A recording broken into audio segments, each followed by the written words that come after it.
so a enema betimi atoto yie no dia Afenyo Markin dwen hu ne se wo mo si hospital mamrese bjafo no mo si new chamber mamrese bjafo because no mo ye nipa chenye Ghana fo na yeso a wo mo ho no politicians akasa they don't learn because uno omo lusu wo seat wama biasa ko opposition no se anya kro no wama bona wama ni takasi kwan so pesika eni bia kwa hodo se se na Cecilia dapaah ne ya gu ne mpase a ene wodu court wa figures no wa sha ase a wo tete so na eya rani pade se de ya wo ma bra bote ye no amu nyina ye pe but the moment ani pano many opportunity era politics mu enya position bi plana adwumbone abanitirim enti Afenyo Markin je kwanya befa so no obetimi anya hospital papa ane ho beto no obetimi anya chamber otchere mu a na echasam from papa bebo afa ne ho na so kwani constituency kwope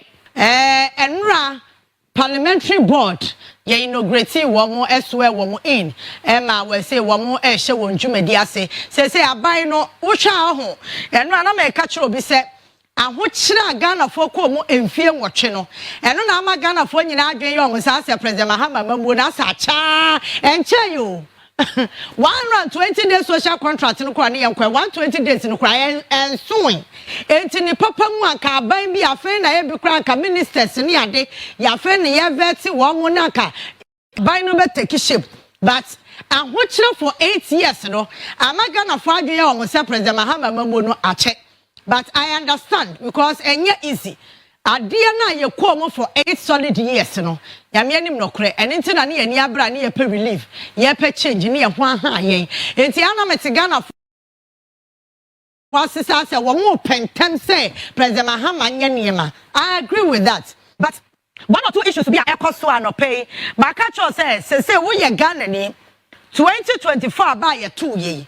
What waba esuma will be a one resemedafie mu a eya parliamentary proceedings no eya follow say parliament on Facebook no wa eya kwadi wamachi omo ba live aya no wahwe bi because enkomo agodo am resemedafo no edi ewo fie ho no mesiro betimi aboa wa nipa na wosoma no ewo resemedwam no tirimu pa wode te ho say ope constituency ni ye any Ghana yi a wo be hu Onwani ye die so ntin wo kwa brahye medwam ho a obehu enti eya follow proceedings no most of times ya na obi adua na se enkwama hodo ayedi no ebia na obi wo personal issue obi na obi any personal issue but politics na ye wo Ghana ha no so we must space kakra bia niema nipa de be ye no nya asam ketwa that's the reason why I can offer 30 anya the nurse to seal OSP say we declare wanted. Now anyama can offer ata ye yen Ghana ha no. Patron wanted declaration.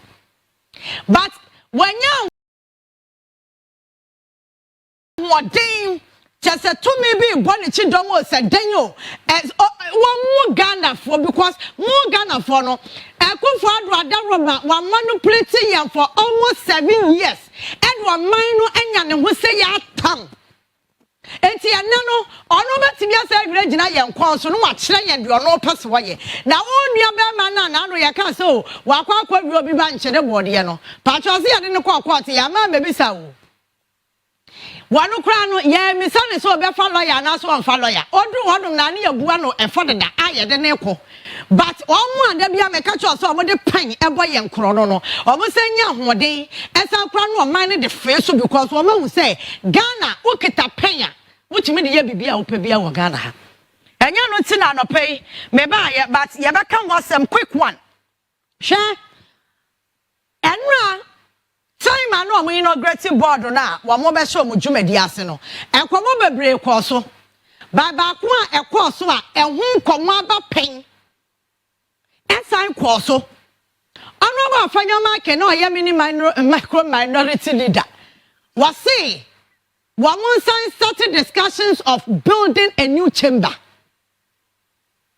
Cecilia Ghana is Cecilia baby ya woya ya pa ya sene kura yenhu yen ni sika ya kakura yentimintua na kano for yata bosia wo burugu ho no bosia no ama ne carry forward omo pia bi atikọ se eka Ghana ye de no enye sika ba no interest no kura egu ka no so no yentimi ntua interest no enra Honorable Afenyo Markin no waye busy nani abre wasakọ rezi new chamber was womunya as parliamentarians womunhwe so ometimi asi new chamber security. I'm not against it, but I say Ghana na yete no enya na panyefo no ma yen Ghana fo no ye feel say omo no mo ye superior na yen no ye inferior wo no ba bia wote akra police post ni ho obi amfa ho enti ba bia wonam no se obi di aba betimi abọ wakum na waje wo honiama se eni to obesi so ni aje wo honiama mrasem jafo na yaso wo wo mrasem adwam ho no Afenyo Markin dwen kwan yo mefa so menya sika ene si new chamber. Now we provide all the necessary security. But Afenyo Markin constituency Cecilia, me sure say areas be one more complain security no. And yan dia wasn't or more insecure one. They are not safe. But Afenyo Markin is not thinking of that. And you don't know what game. Omo chamber wa. Kwan you me first omo be to won.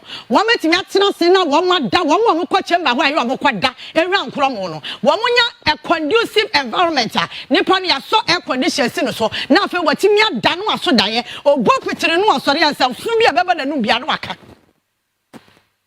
Me ka say parliament nya chamber nye. But as it stands now, you the chamber here.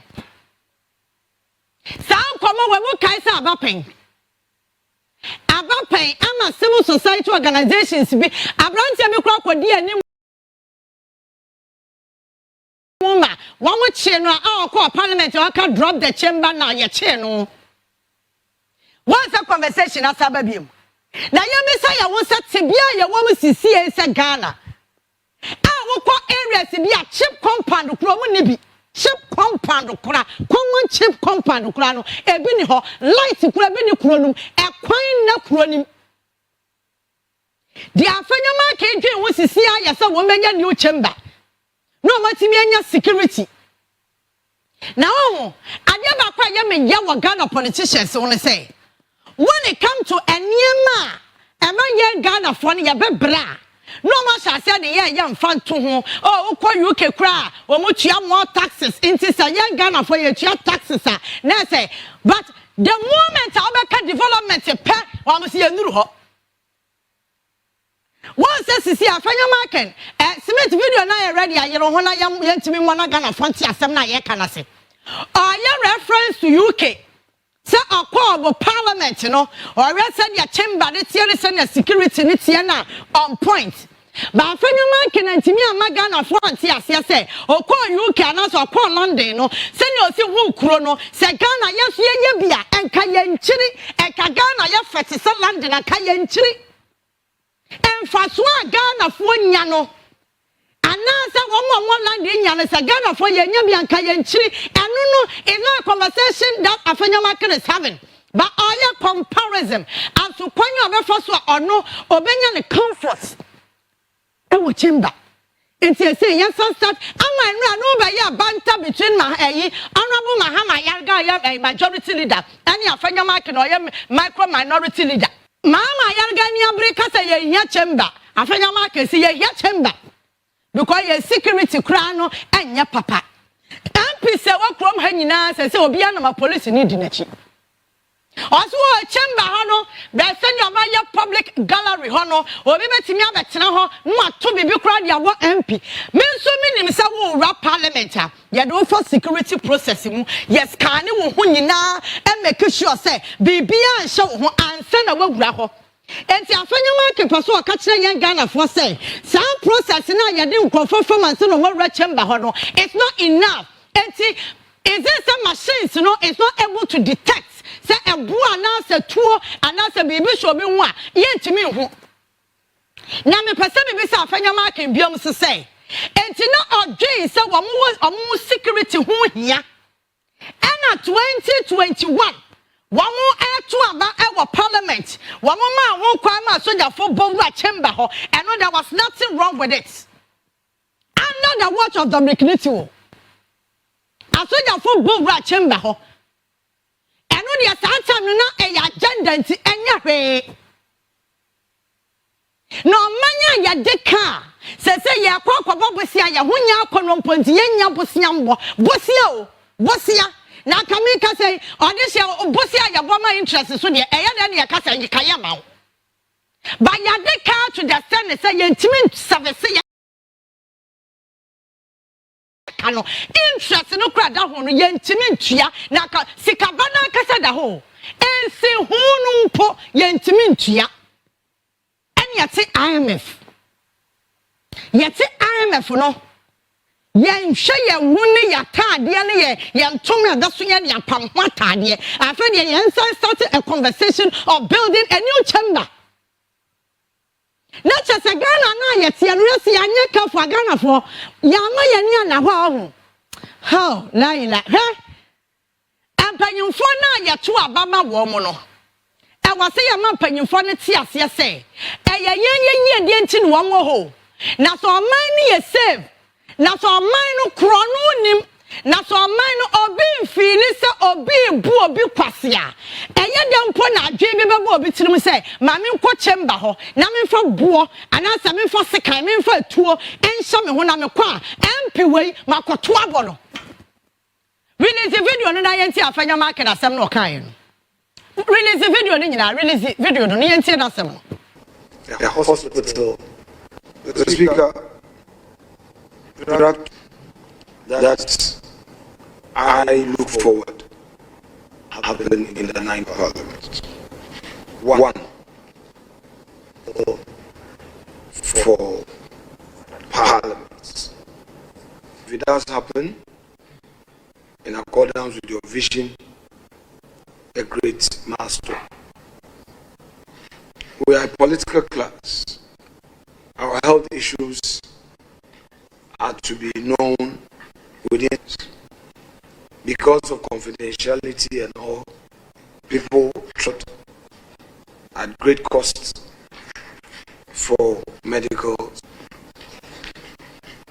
I believe if we are able to deal with this, it will help. The Speaker, you've also talked about security.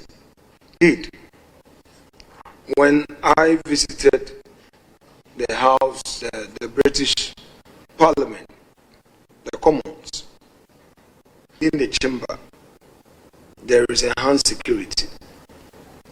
Here, gallery, anybody at all can throw anything at a member of Parliament. There is no security.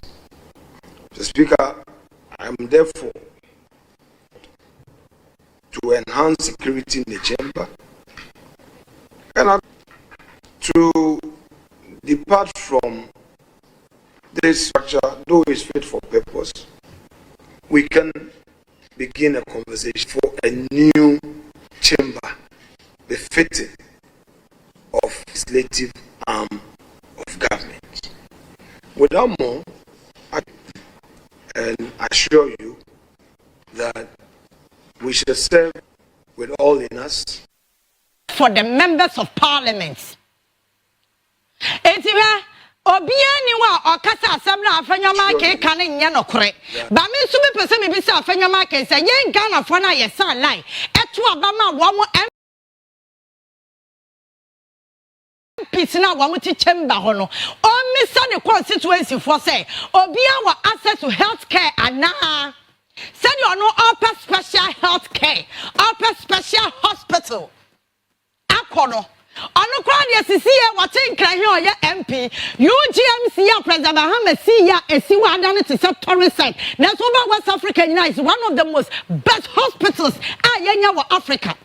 Range, Usha send ya elevated range. Amana ya ni nyina Afenyo Markin so ompe Bank of Ghana Hospital esi ho Afenyo Markin so ompe Amupe a dedicated hospital for members of Parliament. But ye Ghana for now ye two abama one status assassin. Ye peche pompa de crackeke. And we your community ya. Aji ye gumko to ye pacho. And no cry ye access to roads. Ebini ho ye they are not talking about that one. It should tell you the mentality. And ya ne what politicians need between. Sikani o mani mna ye niabra ye kwa ba foswa enyema betimi atoto yie no dia Afenyo Markin dwen hu ne se wo mo si hospital mamrese bjafo no mo si new chamber mamrese bjafo because no mo ye nipa chenye Ghana fo na yeso ma wo mo ho no politicians akasa they don't learn because omo lusu wo seat wama bayasa ko opposition no se anya kro no wama bona wo ni takasi kwan so pesika eni bia kwa hodo se se na Cecilia dapaah ne ya gunu mpase a ene wodu court wa figures no wa sha ase a wo tete so na eya rani pade se de ya wo abra bote ye no amu nyina ye pe but the moment ani po no be opportunity era politics mu enya opposition bi pe na adwonbone abanitirim enti Afenyo Markin dwen kwanya befa so no obetimi anya hospital papa ane ho beto no obetimi anya chamber wotere mu a na echasam from papa bebo afa ne ho na so kwani constituency kwabe wo bekọ wono na enkofo guso so a wo ni adwuma ye ebi mu guso so a wo mo press police station wo benya bia na security bekọ nanim hospital enkofo so awafutu ono pe a dedicated hospital for himself. Wey okwaka obi beka say ade na wo kasa me de ma kasa o sabe me to aba ma so wo kwasi ya na wo kwadru ho no de aba ma wo ho to na wo dwen ho na sa me na me to aba ma de be kwasi amwa me tasa minim nyansa me bua ena konkwa hodo mu kwahwe enkran ketwa kra no ye ne timama nkola no enkora wo mu twa kwan ebi twa nsuo anse no makọ school aba penfo awo kana ye de besi moto so ne ye de biasi bicycle so ye de bia to nia so ne aso wo mo twa nsuo anse ne yakonya chip compound. We are not thinking about that one, we are thinking about the new chamber and a dedicated hospital for parliament. Say you want modina ye yankenya ya. You see Yanyam brina ya pasa nyama ekoyie no na enya no na ye obi priority ena na me show no Bawumia anda ewo yi channel 1 no na me bra panyin Bernard Able na edi nkomo and I see say ono Bawumia anda man kasa no asa say no so oya attention seeker ni bi wa ye ne ho so Afenyo Markin opeso okeka nsem a ebema ni ho ye hi ne ye di ne ho nkoma body din. I think that's the mindset. Because for a whole former minister of finance, no abeka che say the budget is dead on arrival. Na wo budget no kra na IMF wom ani entimi ntua ye ka no. It wasn't dead on arrival. And no ami under kasa big and the big push no enya dia wo metimi aya. You people, you guys, you promise 1 million one constituency every year. One city coin.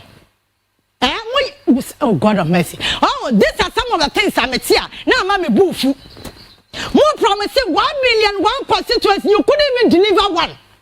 Yakobi say I must say I'm the quarter ambulance.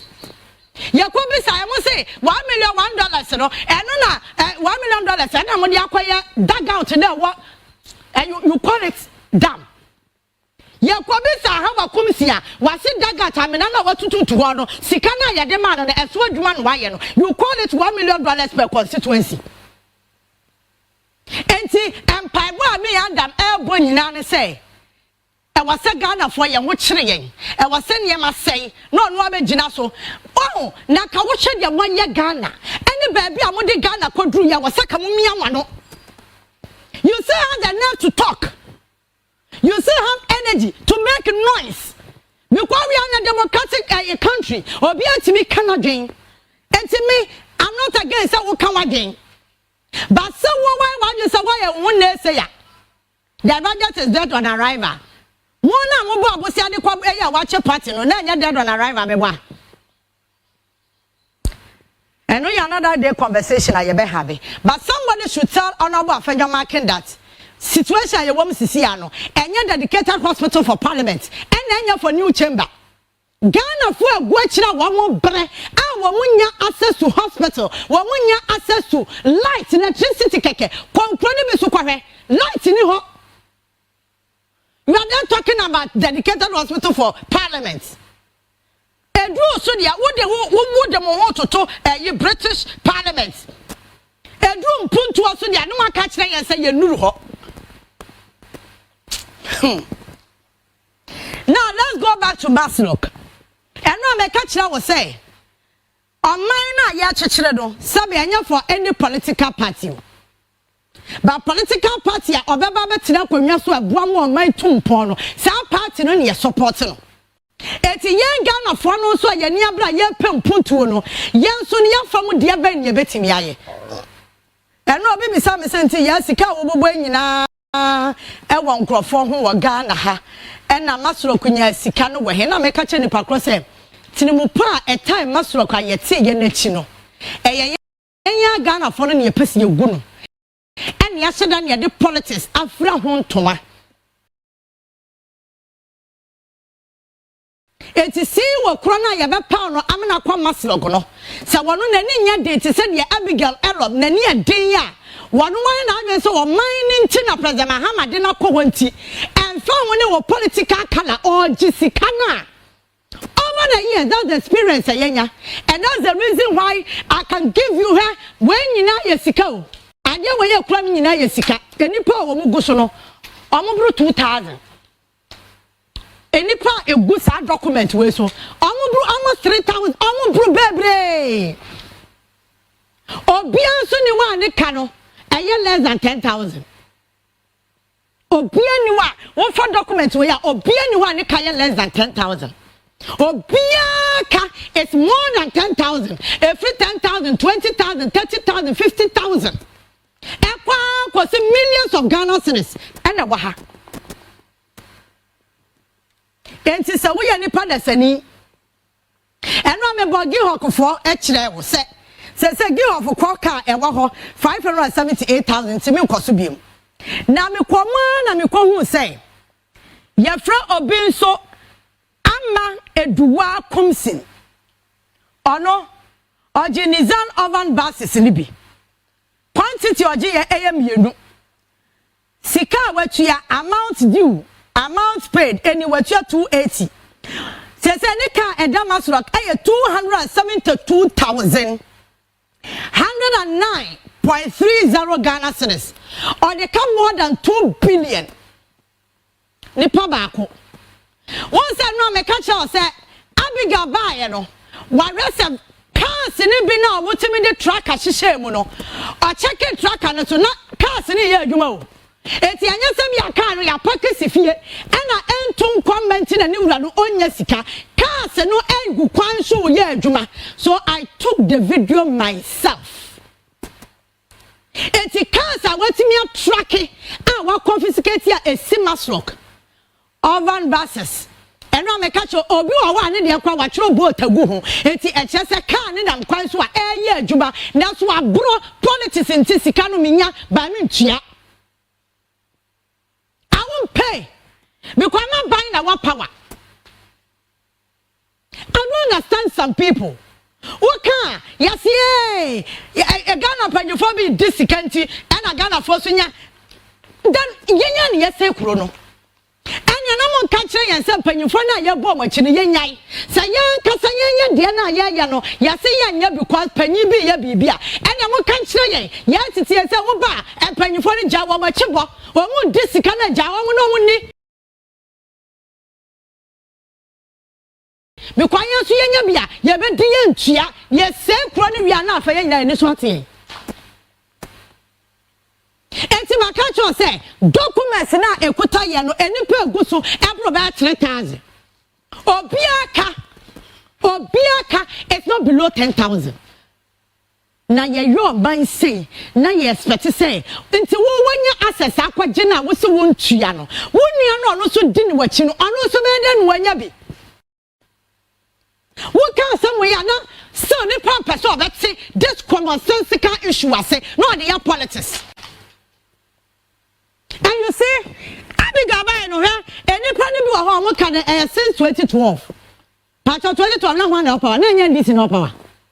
But Abigail say, I'm from sending this in our power now, Ubetia, and your money seeker was so cheer. Someone over the years, see was na yenya won no won anye me dia me kwaka on na me party abeka say that's the reason why the last time be na kwafo edi record attempt say adwuma no wo ye as Greater Accra Regional Minister no MPP for na bi I know some of them penny for mo frɛ record ka chen say adwuma na ye no nyai na be ma party na your popular Honorable Afenyo Markin obeye mayor Ewan Klein and one starts so obeye one opinion for be success one friend and ya we ya e be me ya popular enti wo ye do party ne cha wo man no enti dia Abigail Elom eye over the year see was a yenya wo no se no bi na wo ja be pa chonka ya koya ni ma na sa geda so ti ABC be kwa me dwene wo amenti ase se wo kwa kwaje ade wo nim se nya achede it's not a gift Aya dia wo kwaje no wo dia ya adwuma no akotua ya se we no ya de ma na nsi huna ka wo kɔ banka ya de be ma wo no ya teso na ya keto am wotimi atua ne ntama ma ho aha bone be na koman na ye na onipa da sani Doris ewura ama amwako ono so kwaje ni zan ovan ibi ono oje sempo Doris je baako total ya 321,244 ena oyire ne ho no tuya 5,000 say 263,162.68 eye ka eda ho acha say Doris ama amwako na your personal company ka be the way not just say oje ya no aka no emu 5% kura wantua and waja ho no wadam no ode kan nam na kan ye adwuma. Thanks for watching. Like and share the video. You can also drop your comment. Please don't forget to subscribe. Click on the bell to turn on the notification.